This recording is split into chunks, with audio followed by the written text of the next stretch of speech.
किसी को? Anyone? Clear हो रहा है कि क्यों बना रहे हैं, कैसे बना रहे हैं चीजें? Yes ma'am. Okay, and what about other students? Yes ma'am, हो रहा है क्लियर। ठीक है। और आप सबने प्रोजेक्ट बनाकर देखा अपने आप से एक बार ये वाला, सभी ने? गुड। क्योंकि देखो, जब तक आप लोग खुद से बनाकर नहीं देखोगे ना, तब तक करवाने का कोई फायदा नहीं है। क्योंकि अगर आप सोच रहे हो कि मैम ने कोड तो शेयर कर दिया, हम कॉपी पेस्ट करके चला लेंगे, ऐसा नहीं होगा। क्योंकि कई बार सिस्टम से सिस्टम में भी चीजें डिफर कर जाती हैं।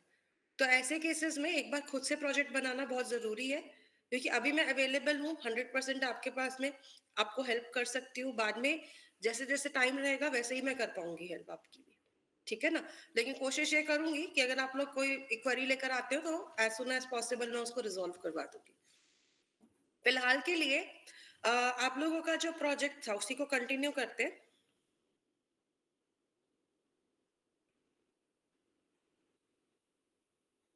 आप लोगों को मैंने कल जहाँ पे छोड़ा था उसी से कंटिन्यू करेंगे। तो कल की क्लास में मैंने आप लोगों को एक स्प्रिंग बूट का प्रोजेक्ट बनवाया था। इसमें हमने com.files.entity को क्रिएट किया था, जिसमें हमने एंटिटी का सारा काम रखा था। आफ्टर दैट हमने एक रिपोजिटरी का पैकेज बनाया था, जिसमें हमने एक इंटरफेस बनाया था, एम्प्लॉय रिपोजिटरी, जो कि एक्सटेंड कर रहा है जेपीए रिपोजिटरी को, जो कि एक इनबिल्ट रिपोजिटरी है। अगर आपको क्यूरोसिटी हो ना कि इस रिपोजिटरी में मुझे कौन कौन से मेथड्स मिलेंगे, तो आप क्या कर सकते हो, इसको जस्ट सेलेक्ट करके F3 प्रेस कर देना, अगर आप एक्लिप्स में काम कर रहे हो तो ये आपको जेपीए रिपोजिटरी दिखा देगा। तो जो इंटरफेस वहां बना हुआ है इनबिल्ट, उसे ओपन कर देगा। और यहाँ देखो क्या दिखा रहा है कि ये अगेन एक लिस्ट क्रड रिपोजिटरी है, उसको भी ले रहा है। मतलब इसके पास अपने मेथड तो है ही, साथ के साथ इस रिपोजिटरी के भी मेथड्स है। और यहाँ देखो क्या क्या मेथड्स हैं, save and flush, save all and flush, मतलब से डाटा सेव करके फिर उसको फ्लश आउट भी करना है ताकि वो पाइप में ना रहे रहेगा। ठीक है, तो ये डिलीट इन बैच मेथड है जो डेप्रिकेटेड है, पहले था अभी नहीं है। ठीक है, after that delete all in batch. तो ये जितने भी मेथड सपोर्ट करता है वो सारे की लिस्ट आपको यहाँ से भी मिल जाएगी। ओके, तो यहाँ से भी आपको सारे मेथड्स की लिस्ट मिलेगी। इसके साथ साथ अगर आपको ये भी देखना है कि भैया ये जो लिस्ट क्रड है इसमें क्या क्या है, तो इसको सिलेक्ट करके फिर से F3 प्रेस करो। देखो यहाँ पर ये भी अगेन एक और रिपोजिटरी को ले रहा है, मतलब चेन बना हुआ है 4 से 5 रिपोजिटरीज का। तो इसके पास अपने भी मेथड है और ये पेरेंट से भी ले रहा है। और ये सारे मेथड्स किसको मिल रहे हैं, जेपीए को मिल रहे हैं। देखिए सेव ऑल मेथड जो हम यूज कर रहे हैं या फाइंड ऑल यूज कर रहे हैं, ये सारे के सारे मेथड और find by all bye ID, ये मेथड्स कहाँ से आ रहे हैं, सारे के सारे लिस्ट क्रड से आ रहे हैं। ऐसे ही अगर मैं क्रड रिपोजिटरी में जाती हूँ, इसको भी सिलेक्ट करके F3 प्रेस करते हैं, तो अगेन देखो ये भी रिपोजिटरी को एक्सटेंड कर रहा है। तो यहाँ पर देखो, तो यहाँ पे सेव मेथड जो आपको मिल रहा है वो कहाँ का है, क्रड का है। सेव ऑल मेथड भी है, फाइंड बाय आईडी भी है, एग्जिस्ट बाय आईडी भी है, फाइंड ऑल भी है। ये सारे के सारे मेथड्स क्रड के हैं। Delete bye ID, delete, delete all bye ID, delete all, ये सारे मेथड आपको क्रड से मिल रहे हैं। अगर हम इसको फर्दर एक्सटेंड करके देखते हैं, ठीक है, अगर हम इसको फर्दर एक्सटेंड करके देखते हैं तो यहाँ पे आपको एक बार देखते चलिए रिपोजिटरी में भी हमें क्या मिलता है। तो this is the parent repository, मतलब ये कह सकते हो ये सबकी पेरेंट रिपोजिटरी है, पेरेंट इंटरफेस है।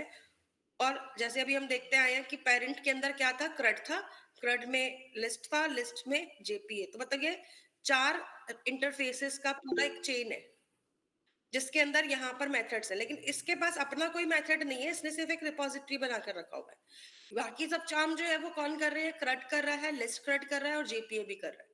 तो 4 रिपोजिटरीज के मेथड मिला के हमें यहाँ पे ऑलरेडी मिल रहे हैं, इसीलिए हमने यहाँ पे अपना कोई मेथड नहीं क्रिएट किया। ओके, तो इस तरीके से यहाँ पे आपको मल्टीपल मेथड्स मिल जाते हैं। Good evening Supriya.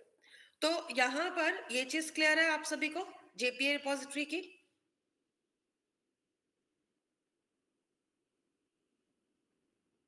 Okay, good. तो देखो अभी मैंने यहाँ पर जैसे आपको इसका पूरा चेन शो किया कि क्या क्या मेथड्स मिल रहे हैं, इस तरह से आप खुद से भी एक्सप्लोर कीजिएगा अगर कोई भी नई चीज आती है तो। आफ्टर दिस देखो यहाँ पे हम आते हैं वापस, तो हमने रिपोजिटरी वाला इंटरफेस बनाया था। इंटरफेस के अलावा हमने एक सर्विस पैकेज बनाया था जिसमें हमने एम्प्लॉय सर्विस क्लास बनाई थी। यहाँ पे हमने इस क्लास को सर्विस बनाना था, इसलिए @सर्विस लगेगा इसके ऊपर। आफ्टर दैट यहाँ पे हमने एम्प्लॉय रिपोजिटरी का ऑब्जेक्ट क्रिएट किया जो हमारा इंटरफेस था, और उसको हमने क्या बना दिया, ऑटो वायर कर दिया। ऑटो वायर से क्या होगा, ये ऑब्जेक्ट ऑटोमेटिकली इनिशियलाइज हो जाएगा, हमें इक्वल्स टू न्यू लिखकर इसको इनिशियलाइज करने की जरूरत नहीं है। इसके बाद यहाँ पे हमने सेव के लिए मेथड बनाया, get all records, get employ by ID, delete employee, सारे मेथड्स हमने यहाँ पे क्रिएट किए।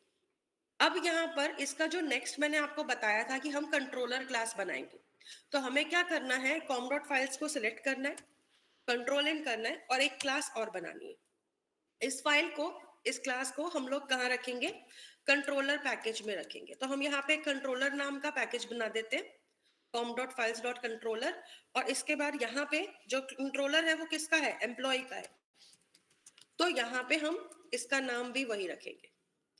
ठीक है, अब देखो एम्प्लॉय कंट्रोलर अगर हम क्रिएट कर देते हैं तो ये क्लास हमारी कंट्रोलर क्लास बनेगी। अब यहाँ पे हमें टास्क क्या करना है जिससे कि हमारे प्रोजेक्ट के अंदर जो है एक वर्किंग चालू हो जाए, क्योंकि अभी तक हमने बेसिक्स तो सारा बना दिया। अब हमारे को चाहिए क्या, एक ऐसे इंटरफेस जो कि हमारे उस बेस क्लासेस के साथ में कनेक्ट कर सके। ठीक है, मतलब ये कह लो कि अगर आपकी वेब एप्लीकेशन और बेस क्लासेस जो इंटरनल वर्किंग है उसके बीच में अगर कोई कंट्रोल मतलब कनेक्टर है जो कि आपसे रिक्वेस्ट ले रहा है और आगे भेज रहा है, तो वो काम कौन करेगा, ये कंट्रोलर ही करेगा।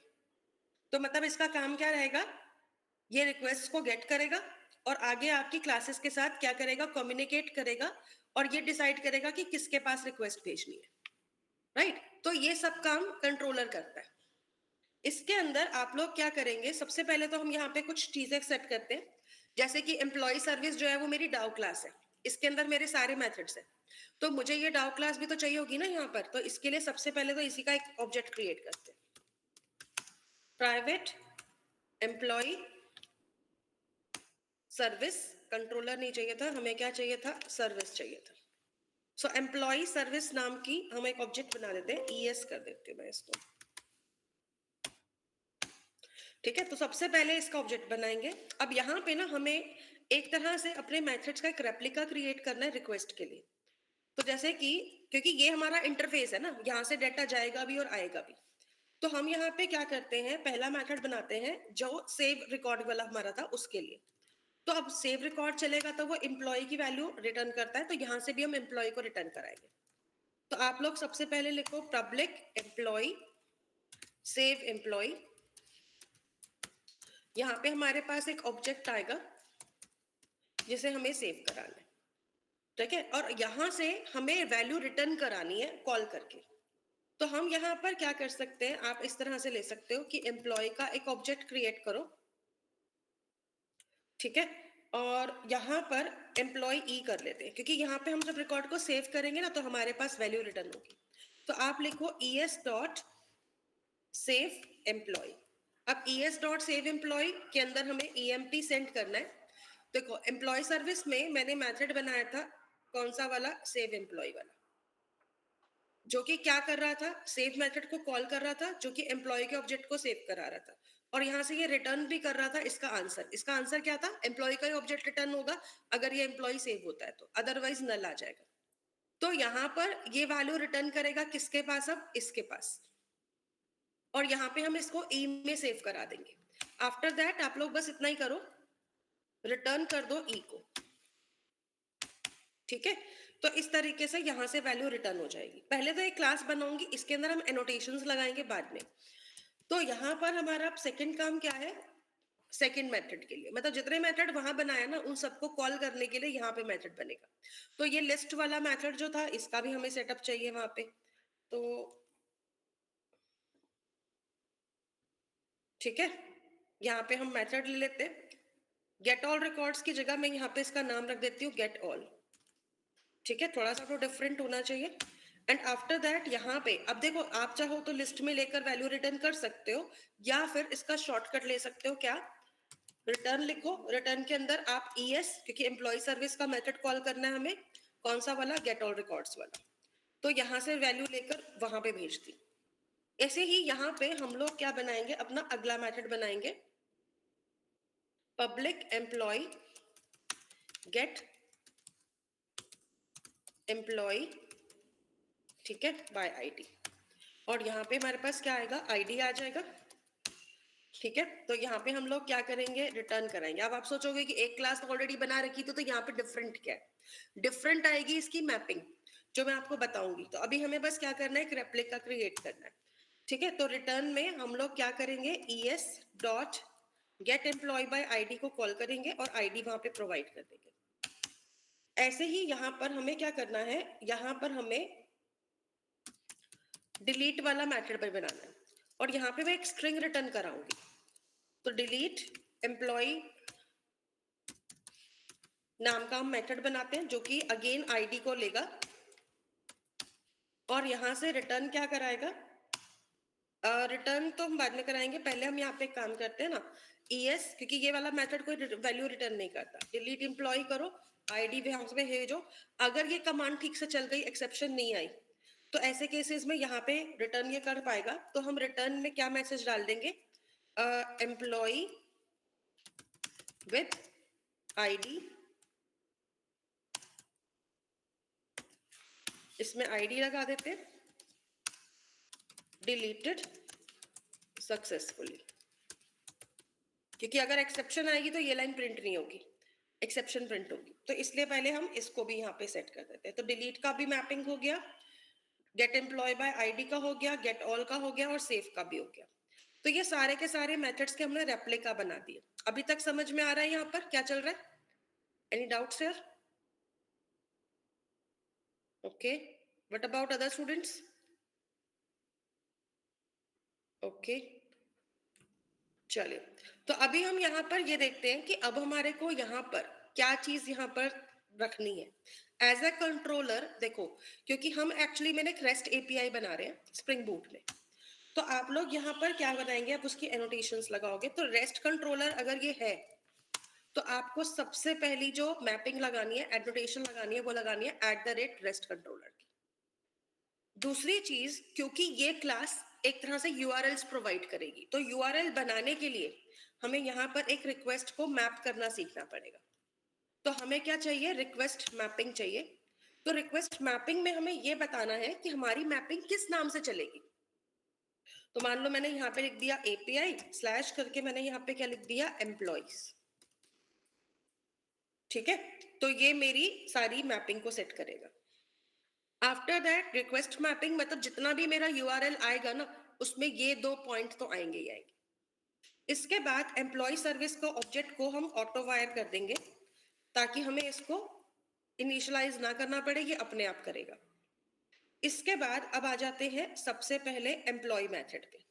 अब देखो यहाँ पर ना हम लोग मैपिंग्स को सेट करेंगे कि कौन सी वैल्यू किस मैपिंग से जाएगी। अब एक चीज जो ध्यान में रखनी है ना, वो ये है कि यहाँ पे सबसे ज्यादा यूज होने वाली होती है गेट मैपिंग, पोस्ट, लेकिन यहाँ पे जो इनका मीनिंग है ना, वो थोड़ा सा डिफरेंट है जो हमने शुरू से देखा है उससे। तो गेट, पोस्ट, पैच, डिलीट, इस तरह की यहाँ पे 5 से 6 मैपिंग्स आती है, सबसे ज्यादा यही वाली यूज होती है, ठीक है। तो यहाँ पे आपकी गेट किस लिए यूज होती है, गेट यूज होती है टू व्यू रिकॉर्ड्स, मतलब मेरी जितने भी व्यू रिकॉर्ड वाली क्वेरी चलेगी ना, वो सारी की सारी गेट से चलेगी। ये वाली पोस्ट वाली क्वेरी किसके लिए चलेगी, सेव या अपडेट के लिए। ऐसे ही डिलीट वाली जो क्वेरी है, इसके अंदर भी आप लोग क्या करेंगे, एक तरह से डिलीट का क्वेरी का यूज आप कर सकते हो डिलीशन के लिए, लेकिन सेव, अपडेट, डिलीट के लिए आप पोस्ट को भी यूज कर सकते हो, ठीक है। पैच को भी यूज कर सकते हो बल्क डेटा के लिए, इसका और भी यूज आता है, वो भी हम इसमें पढ़ सकते हैं, लेकिन फिलहाल के लिए मैं अभी इस पे छोड़ूंगी। तो ये जो मैपिंग्स है ना हमारी, इनको हमें सेट करने सीखना है यहाँ पे, ये सबसे इंपॉर्टेंट है, क्योंकि अगर ये मैपिंग नहीं आएगी तो पूरा प्रोग्राम बेकार है। अब देखो, क्योंकि मैंने बताया ना कि हमारी मैपिंग किसके ऊपर डिपेंड करेगी कि हम क्या काम कर रहे हैं। जैसे हम सेव कर रहे हैं, तो सेव एम्प्लॉय करते वक्त हमें क्या करना है, यहाँ पर @get की मैपिंग लगानी है, और गेट मैपिंग को आप ऐसे ही लगा के छोड़ सकते हो, ठीक है। सॉरी, सेव करते वक्त गेट नहीं आएगा, पोस्ट आएगा। तो पोस्ट मैपिंग आप लगा के छोड़ो यहाँ पर, ठीक है। और इसके बाद यहाँ आ जाओ एम्प्लॉय में, क्योंकि आप वहां से मतलब वेब ब्राउजर से या जहां से भी आप डेटा रिसीव करोगे, तो वो एक पर्टिकुलर ऑब्जेक्ट के अंदर आएगा। तो यहाँ पे आपको एम्प्लॉय से पहले, क्योंकि अगर आप एक ऑब्जेक्ट रिसीव करते हो ना, तो ये एनोटेशन आपको लगानी जरूरी है, @request body। ठीक है, तो रिक्वेस्ट बॉडी का मतलब हो गया कि हमारे पास एक ऑब्जेक्ट आ रहा है, एक एंटिटी आ रही है, तो इसीलिए इसे ऑब्जेक्ट से पहले लगाना है। ऐसे ही यहाँ पर अब इस मेथड की मैपिंग कंप्लीट हो गई। अब आते हैं अपने अगले मेथड पे। यहाँ पर हम लोग रिकॉर्ड्स को देख रहे हैं, मतलब गेट कर रहे हैं, तो इसीलिए यहाँ पे मैपिंग कौन सी आएगी, गेट वाली आएगी। और गेट मैपिंग के अंदर यहाँ पर हमें और कुछ लेने की जरूरत नहीं है, क्योंकि हम रिसीव कुछ नहीं कर रहे, हम सेंड कर रहे हैं। ओके, तो यहाँ पे अभी हमें और कुछ लेने की जरूरत नहीं है। अब इसके बाद अगले मेथड पे आ जाओ। यहाँ पर हम एक रिकॉर्ड को गेट कर रहे हैं, राइट, तो यहाँ पर भी कौन सी वाली मैपिंग आएगी, गेट वाली मैपिंग आएगी। लेकिन गेट मैपिंग के अंदर हमें क्या करना पड़ेगा ना, क्योंकि देखो यहाँ पे हम आईडी रिसीव कर रहे हैं, तो हमें इसकी यूआरएल में, क्योंकि देखो दोनों अगर गेट मैपिंग होगी तो कंफ्यूजन हो जाएगी कि कौन सी वाली को कॉल कर रहे हैं। तो ऐसे में गेट मैपिंग ये वाली के अंदर हमें क्या करना पड़ेगा, यहाँ पर हम लोगों को, क्योंकि एक वेरिएबल रिसीव होगा, वहां से एक वैल्यू रिसीव होगी, तो उस वैल्यू को रिसीव करना पड़ेगा। तो उसको रिसीव करने के लिए हम यहाँ पर एक वेरिएबल का नाम ले लेते हैं, ठीक है, कोई भी नाम ले सकते हो, XYZ ABCD। तो आईडी लिया मैंने, तो आईडी की वैल्यू रिसीव हो रही है और वो इस आईडी में जानी चाहिए। इस आईडी में लेने के लिए मुझे बताना पड़ेगा एनोटेशन लगा के, जैसे ऊपर ऑब्जेक्ट रिसीव हो रहा था तो हमने रिक्वेस्ट बॉडी लगाया था। लेकिन अगर आपके पास वेरिएबल रिसीव होता है तो आप यहाँ पे मैपिंग कौन सी लगाते हो, पाथ वेरिएबल की। ओके, तो हम क्या लगाएंगे, @path वेरिएबल, और यहाँ पे आईडी तो आ ही रहा है, तो ये आईडी को मैच कर लेगा। ओके, तो ये चीज सेट हो जाएगी। अब ऐसे ही यहाँ पर आते हैं, यहाँ पर हमारी जो मैपिंग लगेगी वो डिलीट मैपिंग लगाते हैं, ठीक है। और @delete मैपिंग के अंदर भी हमें क्या लेना पड़ेगा, आईडी लेना पड़ेगा ना, क्योंकि आईडी रिसीव हो रहा है। तो यहाँ पर भी हम ऐसे ही काम करेंगे। देखो, जब भी वेरिएबल रिसीव होगा तो ऐसे ही काम करना पड़ेगा, ठीक है, क्योंकि मैं आईडी रिसीव कर रही हूँ और वेरिएबल की वैल्यू है, तो @path वेरिएबल आएगा। और अगर आपके पास एक पूरा का पूरा ऑब्जेक्ट आ रहा है तो रिक्वेस्ट बॉडी आएगी। ओके, तो ये चीज ध्यान में रखनी है। तो ये सारी मैपिंग्स हमने यहाँ पर लगा दी है, ठीक है। अभी ये मैपिंग्स क्लियर हो रही है यहाँ पर, इनमें कोई डाउट है? No, ma'am. ओके, तो ये जो मैपिंग्स लगी है ना, ये हमारे कम्युनिकेशन के लिए लगी है। अब इसके बाद यहाँ तक का काम हमारा हो चुका है। अभी हम क्या करेंगे, अपनी एप्लीकेशन को रन करेंगे। आप लोग कहाँ जाओगे, अब आप सोच रहे होगे कि भाई यहाँ पे हमने कहीं से भी अपने मेथड को कॉल किया हुआ दिख रहा है, मतलब ये वाले मेथड को कौन कॉल करेगा, कहीं नहीं दिख रहा ना, कहीं से भी मैंने, मतलब इवन जो हमने com.files में app.java छोड़ी थी, कहाँ गई, अच्छा इसमें तो app.java नहीं होती ना, ये स्प्रिंग बूट डेमो एप्लीकेशन है। तो यहाँ से हमारा मैथ प्रोग्राम स्टार्ट हो जाएगा, लेकिन हमने यहाँ पे किसी भी मेथड को कॉल नहीं किया, राइट, ये चीज दिख रही है ना सभी को। तो अभी क्या है कि हम लोग यहाँ पर अपने इस वैल्यू को कैसे रिसीव कराएंगे, ये चीज हमारी कहाँ से आएगी, वेब पार्ट से आती है, इसलिए हम इसको यहाँ पर नहीं करेंगे। अब देखो कैसे आएगी वो मैं आपको बताती हूँ। अब हमको बस करना यही है कि इस वाली एप्लीकेशन को रन करना है। आप इसको रन करो, F11 की प्रेस करो, and after that it will start, ठीक है। तो अवर एप्लीकेशन है स्टार्टेड, कोई एक्सेप्शन नहीं आया। यहाँ पर आपको एक चीज देखनी है कि यहाँ पर ना, क्योंकि ये टॉमकैट का यूज भी कर रहा है इनबिल्ट अपने आप से, तो टॉमकैट को इसने किसी पर्टिकुलर पोर्ट पे स्टार्ट किया। कौन सा वाला पोर्ट है, देखो 8080, तो ये पोर्ट पता होना चाहिए आपको। अब इसके बाद अगला काम क्या करना है, इसको बंद नहीं करना है, इसको सिर्फ मिनिमाइज करना है क्लिप्स को। अब आप चाहे तो ये कर सकते हो, आप या तो यूआरएल को लेकर जाओ कहाँ पे, ब्राउजर पे, या फिर आप पोस्टमैन का यूज भी कर सकते हो इसकी क्वेरी को रन करने के लिए। तो अभी मैं पोस्टमैन पे करके दिखाती हूँ, फिर मैं ब्राउजर पे भी दिखाऊंगी, दोनों पे दिखाऊंगी। सबसे पहले पोस्टमैन ओपन करते हैं और अब यहाँ देखेंगे कि पोस्टमैन कैसे काम करेगा, क्योंकि हमने एक रेस्ट एपीआई क्रिएट किया, ठीक है। तो रेस्ट एपीआई को रन करने के लिए वैसे हमें वेब पार्ट में रिएक्ट जेएस या फिर हमारा यूआरएल सेटअप चाहिए होता है पूरा, ठीक है, लेकिन फिलहाल के लिए अगर वो नहीं है तो हम लोग क्या करेंगे, पोस्टमैन पे इसको ट्राई करके देखेंगे। पोस्टमैन पे जाकर आप लोगों को एक सिंपल सा काम करना है। यहाँ पर वैसे तो मेरे पास काफी सर्विसेज बनी हुई हैं, लेकिन अभी मैं यहाँ पर क्या करती हूँ, मैं यहाँ पे एक न्यू सर्विस बनाने वाली हूँ। ठीक है, तो यहाँ पे जो न्यू वाला बटन है इस पे क्लिक करोगे। न्यू पे भी जा सकते हो या फिर न्यू पे ना जाकर अगर आपको क्या करना है, ये प्लस साइन दिख रहा है ना, इस पे क्लिक कर दो। ब्लैंक कलेक्शन ले लो। तो जब ब्लैंक कलेक्शन आएगी तो ये ब्लैंक कलेक्शन का नाम पूछेगा, तो यहाँ पे आप लोग अपनी कलेक्शन का नाम बताओगे। ठीक है, तो मैं यहाँ पे लिख देती हूँ स्प्रिंग रेस्ट डेमो। ठीक है, तो मैंने यहाँ पे अपनी कलेक्शन का नाम रख दिया स्प्रिंग रेस्ट डेमो। अब देखो ये स्प्रिंग रेस्ट डेमो यहाँ पर भी आ गई। अब आपको अगला काम क्या करना है, यहाँ पे एक छोटा सा लिंक दिख रहा है ऐड अ रिक्वेस्ट। आप इस ऐड अ रिक्वेस्ट पे क्लिक करोगे तो देखो आपके पास बाय डिफॉल्ट एक रिक्वेस्ट ओपन हो गई और रिक्वेस्ट का नाम क्या है, गेट। आप यहाँ से सिलेक्ट कर सकते हो कि आपको कौन सी वाली रिक्वेस्ट लेनी है, गेट लेनी है, पोस्ट लेनी है, पुट लेनी है या फिर डिलीट लेनी है, क्या चीज चाहिए। तो अभी हम गेट को यूज करेंगे। ठीक है, जस्ट चेक करते हैं टू सी कि सारे रिकॉर्ड्स आ रहे नहीं आ रहे, क्योंकि देखो हमारा प्रोग्राम रनिंग है, सर्वर एक्टिव है, यहाँ पे हमारा प्रोग्राम अभी रनिंग स्टेट में है। तो यहाँ आते हैं और यहाँ पे हमें क्या लिखना है, HTTP की रिक्वेस्ट बनानी है। HTTP:// आप लिखोगे लोकल होस्ट। लोकल होस्ट लिखने के बाद कॉलन लगाओ। अब वहां पे मैंने पोर्ट नंबर जो देखा था टॉमकैट का 8080, उसको यहाँ लिखना है।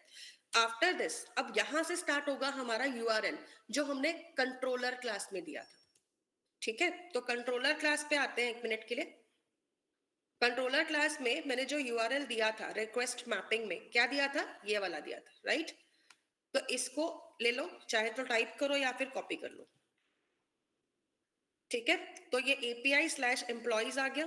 फिर स्लैश करके या फिर अभी चलो एम्प्लॉयज लेते हैं, क्योंकि मुझे कौन सा वाला मेथड रन कराना है, ये वाला गेट ऑल वाला। ठीक है, तो ये गेट मैपिंग थी, इसमें और भी कुछ एक्स्ट्रा तो था ही नहीं। तो यहाँ पे आप सिर्फ इतना ही लिखकर अगर यहाँ पे इसको रन करोगे तो आपके पास जेसन फॉर्मेट में यहाँ देखिए नीचे की तरफ डेटा दिखेगा आपको। दिख रहा है रिकॉर्ड, फर्स्ट वाला भी आ गया, मनीष वाला, और उदय सिंह वाला भी आ गया, सेकंड वाला 103 101 आईडी है। तो दोनों रिकॉर्ड हमारे विजिबल है ना। तो एक तरह से हमने बस क्या किया है कि अपना URL वहां पे हमने बना दिया था, हम बस यहाँ आके अपने URL को रन कर रहे हैं वहां से, क्योंकि सर्वर चालू है। अगर सर्वर चालू है तो कोई भी अगर ये वाला यहाँ पे क्या देगा, एड्रेस देगा, तो वो हमारे सारे रिकॉर्ड्स को गेट कर सकता है। ओके, ऐसे ही अगर मान लो मुझे यहाँ पे सिर्फ किसी पर्टिकुलर रिकॉर्ड को देखना है, तो चलो ये वाली हम रिक्वेस्ट बनी रहने देते हैं, इस रिक्वेस्ट का नाम रख देते हैं गेट ऑल। तो यहाँ से देखो आप रिक्वेस्ट का नाम भी सेट कर सकते हो। तो ये रिक्वेस्ट मैंने बना दी गेट ऑल की। अब ऐसे ही यहाँ पर आप लोग क्या करो, एक और बनानी है रिक्वेस्ट, तो इसके ऊपर क्लिक करना, जो 3 डॉट्स दिख रही हैं, ठीक है, और यहाँ पे ऐड रिक्वेस्ट पे चले जाओ। अब एक और नई रिक्वेस्ट आ गई, तो मैं यहाँ पे रख रही हूँ गेट एम्प्लॉय, मतलब जो सिंगल रिकॉर्ड गेट करना है, और ये भी गेट की ही रिक्वेस्ट बनेगी। बाकी URL आपके पास वही है, तो देखो ये आपको शो भी कर देगा, यहाँ से आप उसी को ले लो। लेकिन अब इस रिकॉर्ड में, इस URL में मुझे क्या ऐड करना पड़ेगा, सी अगर मुझे सिंगल एम्प्लॉय रिकॉर्ड चाहिए तो उसके लिए मुझे क्या चाहिए होगा, आईडी देना है, स्लैश के बाद आईडी देना है। ठीक है, तो मैं स्लैश के बाद जो भी आईडी दूंगी, जैसे मैंने 101 दिया, ठीक है, तो यहाँ पे अब सेंड करते हैं इसको, तो देखो 101 रिकॉर्ड शो कर रहा है। ओके, और अगर मैं इसी चीज को यहाँ पे लेकर आती हूँ, 102 देती हूँ, क्योंकि 102 तो हमने डिलीट कर दिया था, सेंड करती हूँ। अब देखो अगर इसको रिक्वेस्ट नहीं मिल रहा, तो रिक्वेस्ट तो चल रही है लेकिन इसने रिटर्न कुछ नहीं किया। आप चाहो तो मैसेज ले सकते हो। ठीक है, तो यहाँ पे देखो 200 ओके लिखा हुआ आ रहा है ना, इसका मतलब रिक्वेस्ट सक्सेसफुल थी, बट सर्वर को वहां पे कुछ मिला नहीं दिखाने को, इसलिए वो शो नहीं कर रहा है। ओके, अगर मैं यहाँ पे 103 देती हूँ, तो देखो 103 रिकॉर्ड आ जाए। ओके, तो इस तरीके से ये सारे रिकॉर्ड आपको शो कर रहा है। तो ये हमारी हो गई 2 request, get all and get employee. ऐसे ही 3 डॉट्स पे फिर से आते हैं और एक और रिक्वेस्ट बना देते हैं, और ये तीसरी रिक्वेस्ट मैं किसके लिए बनाऊंगी, सेव के लिए। ठीक है, तो सेव रिकॉर्ड। अब देखो, क्योंकि हमें रिकॉर्ड सेव करना है तो हमें रिक्वेस्ट चाहिए पोस्ट की, और पोस्ट रिक्वेस्ट में जाकर आप लोग पहले अपना क्या ले लो, पूरा का पूरा यूआरएल लो, लेकिन ये आईडी हटा दो। सिर्फ कहां तक लेना है, एम्प्लॉइज तक, जो आपका एक्चुअल यूआरएल था। अब क्योंकि यहां से हमें डेटा भेजना है ताकि वो वहां पे उसको सेव कर सके, क्योंकि देखो यहाँ पे जो डेटा आ रहा है वो जेसन फॉर्मेट में आ रहा है, और जेसन फॉर्मेट कैसा था, ऐसा था। तो आपको अगर जेसन फॉर्मेट में भेजना है डेटा यहाँ से, तो आप इसको कॉपी कर लो, पोस्ट रिक्वेस्ट में जाओ, और यहाँ आके क्या करना है, अब देखो यहाँ पर आपने ऊपर पोस्ट की रिक्वेस्ट तो बना दी। अब यहाँ पे आप पोस्ट के अंदर कहाँ जाओगे, बॉडी पे जाओगे इसके, और बॉडी पे जाकर आप लोगों को क्या लेना है, यहाँ पे आपको लेना है डेटा का टाइप, ठीक है, कि क्या डेटा जाएगा यहाँ से, तो रॉ डेटा लेना है। अब देखो जैसे ही मैंने रॉ पे सिलेक्ट किया तो क्या दिखा रहा है, अब जेसन। अब जेसन की जगह टेक्स्ट भी ले सकते हो, स्क्रिप्ट भी ले सकते हो, एक्सएमएल एचटीएमएल कुछ भी ले सकते हो, तो मैं जेसन ही लूंगी अभी। ओके, और यहाँ पे आके जो मैंने वहां से कॉपी किया था ना डेटा का टाइप, तो ये जेसन फॉर्मेट आता है इस तरीके से। तो यहाँ पे मैं क्या करती हूँ, थोड़ा सा बहुत वैल्यू को चेंज कर देती हूँ, जैसे कि 103 की जगह 102 ले लेते हैं, उदय सिंह की जगह कुछ और नाम डाल देते हैं, ठीक है, एनी नेम, दीपक सिंह कर देते हैं। दिल्ली की जगह पे हम क्या लगा देते हैं, भोपाल लगा देते हैं। ओके, तो ये हमारा एक नया रिकॉर्ड बन गया, और मैंने पोस्ट की रिक्वेस्ट बनाई एम्प्लॉइज के साथ में। तो देखो ये किसे कॉल करेगा, अब ये पोस्ट की रिक्वेस्ट को ढूंढेगा इस कंट्रोलर में, तो पोस्ट की यही वाली रिक्वेस्ट मिलेगी, सेव एम्प्लॉय, वहां से डेटा भी आएगा जो रिक्वेस्ट बॉडी में सेव होगा एम्प्लॉय के अंदर, और यहाँ से फिर हमारा रिकॉर्ड सेव हो जाएगा, क्योंकि ये मेथड कॉल हो जाएगा वहां से ऑटोमेटिकली। तो यहाँ पे जब हम रिकॉर्ड दे रहे हैं, ठीक है, तो यहाँ से अगर मैं इसको सेंड करती हूँ, तो अगर नीचे आपके पास सेम डेटा रिटर्न हो रहा है, इसका मतलब रिकॉर्ड सेव हो चुका है। ठीक है, कैसे पता चलेगा, चेक करते हैं, चलिए माइस्क्यूएल में चल के। सो माइस्क्यूएल में आ जाते हैं,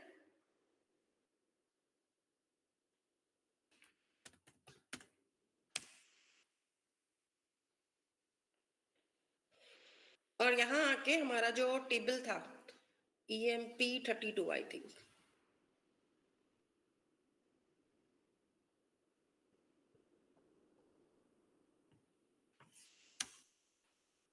तो सी 102 सिटी भोपाल, नेम दीपक सिंह, यहाँ पे रिकॉर्ड सेव हो रहा है। तो इस तरीके से ये क्या करेगा, हमारे रिकॉर्ड को सेव कर देगा। ओके, तो यहाँ पे हमारा रिकॉर्ड भी सेव हो गया। अब ऐसे ही हम क्या करते हैं, इसी पे ही चलते हैं वापस, तो ये हमारा सेव का रिक्वेस्ट सेट हो गया। ऐसे ही आप लोग क्या कर सकते हो, यहाँ पे आप एक और रिक्वेस्ट ऐड करो, और अभी हम रिक्वेस्ट डालेंगे डिलीट रिकॉर्ड की। ठीक है, तो यहाँ पे हम गेट की जगह पे कौन सी मैपिंग लेंगे, डिलीट की। आफ्टर दैट यहाँ पे आके आप लोग यूआरएल बनाओ पहले तो।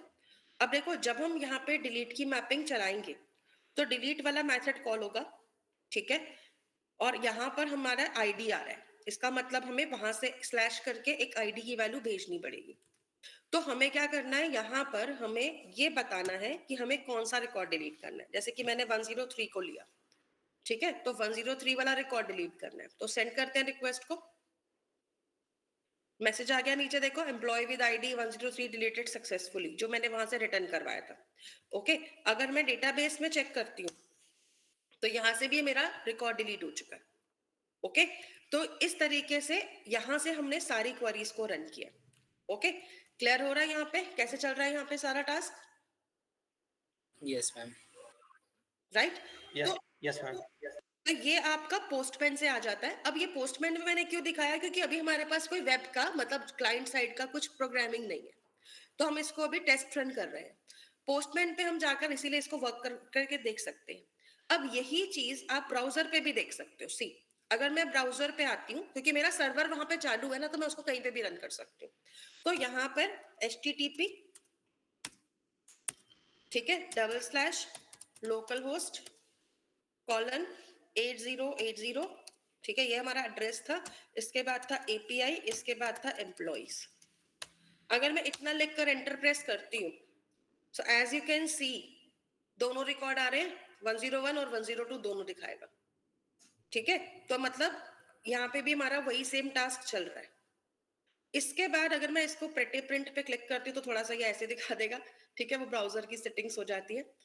फाइन। तो अगर मान लो आपको क्या करना है, कोई इन दोनों में से एक ही रिकॉर्ड देखना है, तो 101 लिखते हैं। तो यहाँ पर ये क्या करेगा, 101 शो कर देगा इस तरीके से। तो आप इसको यहाँ पे भी देख सकते हो सेम वे में, अगर आपको यहाँ से देखना है, ठीक है, और वहां से भी देख सकते हो। अब आप इसको वेब के साथ में कैसे कनेक्ट करते हो ना, जैसे मान लो आप कल को रेस्ट एपीआई बनाते हो, तो आप इसको रिएक्ट के साथ भी कर सकते हो। वहां पे आपको बस ये करना होगा कि ये यूआरएल देना पड़ेगा, ठीक है। और ये यूआरएल आप किसी एक्सटर्नल एप्लीकेशन से भी दे सकते हो, और वहां से आप जो भी यूआरएल दोगे, अगर सर्वर चालू है तो ये इसको ऑटोमेटिकली गेट कर लेगा, ठीक है। तो ये चीज हमारी इस तरीके से वर्क कर सकती है। इतना क्लियर हो रहा है सभी को? Yes, ma'am. तो ये आपका रहता है रेस्ट एपीआई, जो आपने सुना भी होगा रेस्ट एपीआई के बारे में। So we have created a REST API. इसी तरीके से यहाँ पे मेथड्स बनते हैं और वर्क करते हैं। अगर आपको एक्स्ट्रा मेथड्स बनाने हैं तो आपको बस यही करना होगा कि सर्विस में जाकर मेथड सेट करना होगा और उसका कंट्रोलर मेथड यहाँ बनाना होगा, ओके। एंड आफ्टर दैट ये यूआरएल के थ्रू एक्सेस हो सकता है। अगर आपको एक्स्ट्रा मेथड्स बनाने हो तो मैं आपको इतना आइडिया दे देती हूँ कि जब आप लोग जीपीए रिपोजिटरी में काम करते हो, क्योंकि ये CRUD को भी ले रहा है और बाकियों को भी ले रहा है, तो इसके प्रीफिक्स सुफिक्स वाले मेथड्स भी आते हैं। जैसे मैंने भी लिखा था ना, गेट एम्प्लॉय बाय आईडी, ऐसे ही get employ by name, get employ by city, ऐसे आप करके और भी मेथड्स बना सकते थे इसके। तो आपको जो भी मेथड सेट करने हो वो ले सकते हो। अगर आपको एक्स्ट्रा मेथड बनाना है अपने आप से, जो आपको पहले से नहीं मिल रहा है, वो आप यहाँ पे उसका डेफिनेशन दोगे और फिर उस मेथड को ओवरराइड करोगे, कहाँ पे जाकर, यहाँ पे जाकर, ठीक है, सर्विस में जाके बनाएंगे। क्लियर हुआ सभी को? Yes, ma'am. चलिए, अभी मैं यहाँ पे देखो सर्वर ऑफ कर रही हूँ। सर्वर ऑफ कर दिया, उसके बाद नहीं चलेगा ये कहीं पर भी। तो यहाँ पर ना आपको मैंने एक प्रॉपर्टीज फाइल बताई थी। अभी इसने डिफॉल्ट पोर्ट लिया है 8080, लेकिन आपको भी पता है कि 8080 बहुत ज्यादा यूज होने वाला पोर्ट है, कई बार वर्क नहीं भी कर सकता, एरर आ जाएगी अगर वो कहीं और यूज हो रहा है। तो आप लोग क्या करेंगे, यहाँ पर आप लोग सर्वर का पोर्ट चेंज कर सकते हो। कैसे? सिर्फ यहाँ पे आपको सर्वर डॉट पोर्ट लिखकर अपना नया पोर्ट नंबर बताना है। तो जैसे मैंने 8084 दे दिया, सेव कर देते हैं फाइल को। अब देखो, अगर मैं अपनी एप्लीकेशन को रन करूंगी ना, तो ये 8084 पोर्ट पे चलेगी, तो वो 8080 काम नहीं करेगा जो अभी हमने लिया था, तो उसको चेंज करना पड़ेगा और 8084 बनाना पड़ेगा। क्यों? क्योंकि मैंने यहाँ से पोर्ट चेंज कर दिया। तो अभी देखें, यहाँ पर हमारा जो अभी नया पोर्ट नंबर आ रहा होगा, दैट इज 8084, ओके। तो मुझे क्या करना पड़ेगा, अब मुझे अगर कुछ भी काम कराना है, जैसे कि मेरे को गेट ऑल वाला मेथड चलाना है, तो मैं 8084 दे देती हूँ और सेंड करती हूँ रिक्वेस्ट को। तो मेरे पास 2 रिकॉर्ड दिखा रहा है, ठीक है। तो मतलब अब पुराना वाला पोर्ट नहीं चलेगा क्योंकि हमने सर्वर को नए पोर्ट पे रन किया। तो अगर आपको पोर्ट चेंज करना है तो पोर्ट कहाँ से चेंज हो जाता है, एप्लीकेशन प्रॉपर्टीज में ही सर्वर डॉट पोर्ट करके आप पोर्ट चेंज कर सकते हो, ओके। तो आप लोग एक काम करेंगे, एक तो ये पोर्ट चेंज करो, बाकी तो आप लोगों ने बना ही लिया होगा अगर आपने एप्लीकेशन बनाया है, और साथ के साथ में ये कंट्रोलर वाली क्लास जो मैंने बताई है, इसको आप लोग अभी बनाएंगे, ओके। तो जैसे जैसे मैंने बताया था वैसे वैसे इसको क्रिएट करो, एंड आफ्टर दैट आप लोग अपनी एप्लीकेशन को रन करके देखोगे पोस्टमैन में, और फिर पोस्टमैन में अगर कोई प्रॉब्लम आती है या कहीं पे भी प्रॉब्लम आती है, आप लोग मुझे बताओ। तो मैं आप लोगों को ये वाला कोड भी शेयर कर रही हूँ क्योंकि यही एक फाइल रह गई है उसमें, बाकी सब तो ऑलरेडी मैं आपको शेयर कर चुकी हूँ। तो आप लोग क्या करेंगे, इस फाइल को मैं यहाँ पे शेयर कर चुकी हूँ, तो इसको भी आप अपने प्रोजेक्ट में यूज करिए, या इसको खुद से बनाओगे तो बेटर रहेगा एक बार, क्योंकि आइडिया होगा कि कैसे लिखना है। और इसके बाद फिर हम कंटिन्यू करते हैं।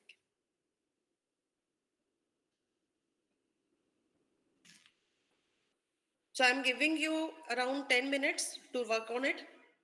तो इसको फटाफट से बनाइए, अगर कोई इश्यू आता है लेट मी नो।